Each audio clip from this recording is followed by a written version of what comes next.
Ayah mau ingetin, kalau malam-malam, apalagi di atas jam 1, jangan keluar kamar ya, apalagi nyalain lampu.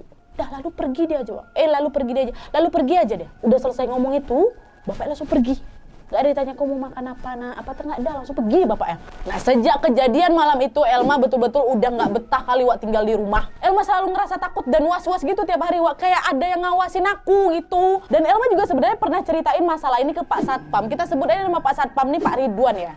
Dan ternyata Pak Ridwan pun juga pernah ngelihat ada perempuan pakai kebaya juga non jalan dari dapur menuju kamar bapak. Tapi waktu itu Pak Ridwan gak berani ngomong apa-apa Wak. Dah ternyata Pak Ridwan juga ngelihat nih, ada perempuan berkebaya. Sampai beberapa hari kemudian setelah kejadian itu, Wak, Elma ini ceritainlah kejadian yang dia alami ini ke sepupunya. Anak dari adiknya Om Harun, namanya Mas Yuda, Kak Yuda. Yang usianya lebih tua 5 tahun gitu lah dari Elma. Udah dia ceritain gitu, Mas gini gitu kan. Nah setelah mendengar cerita dari Elma, Kak Yuda pun jadi khawatir lah sama sepupunya ini kan. Oh ya udah deh tenang aja, nanti aku datang ke rumah kamu ya katanya. Dan lah tuh selang beberapa hari kemudian, datanglah Kak Yuda main ke rumahnya si Elma. Nah pas si Elma dibukain pintu dan suruh Kak Yuda masuk, seketika di situ Kak Yuda diam, mukanya pucat kali Wak. Elma waktu itu mikirnya, oh mungkin Kak Yuda kecapean kali di jalan ya.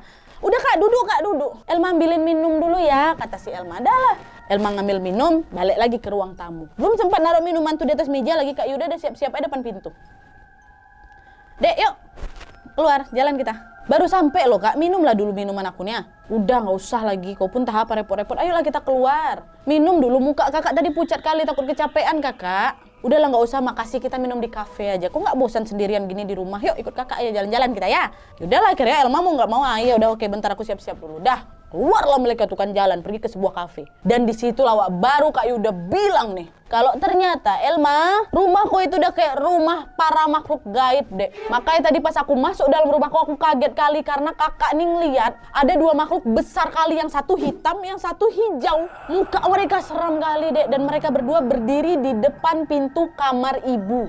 Jadi memang kamar orang tuanya maksudnya. Berdiri di situ. Kok kakak bisa tahu Kak? Dan dari sini Elma juga baru tahu kalau ternyata Kak Yuda ini bisa Wak kayak ngelihat makhluk halus gitu. Dan setelah Kak Yuda menceritakan apa yang dia lihat, ya Elma jadi semakin takut balik lah. Dan di sana Elma juga akhirnya menceritakan semua yang Elma alami selama di rumah itu setelah ibunya meninggal. Sampai Elma ceritakan apa yang terjadi sama ibunya sebelum ibunya meninggal. Nah karena kasihan mendengar hal itu Wak, Kak Yuda pun ngajak, udah Elma kalau kayak gitu kamu tinggal di rumah Mas aja dulu. Iyalah Mas, Elma juga nggak berani di rumah sendirian. Udah Wak, akhirnya mereka berdua pergilah ke rumah Pak Ade dan Bude, orang tuanya Kak Yuda. Elma pun disambut baik itu Wak sama orang tuanya Kak Yuda kan. Di sana Elma dan Kak Yuda pun menceritakan semua yang Elma dan Kak Yuda alami selama di rumahnya Elma ke Pak Ade dan Bude itu. Nah setelah mendengar hal